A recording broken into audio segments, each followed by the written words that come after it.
আপার ড্যামে পৌঁছে গেছি, দেখেছি। হাই বন্ধুরা, এখন রয়েছি মার্বেল লেকের একদম পাদদেশে।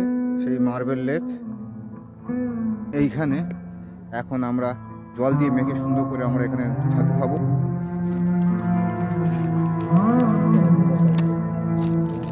ছাতু মাখছি, ছাতু রেডি, আপনারাও খান।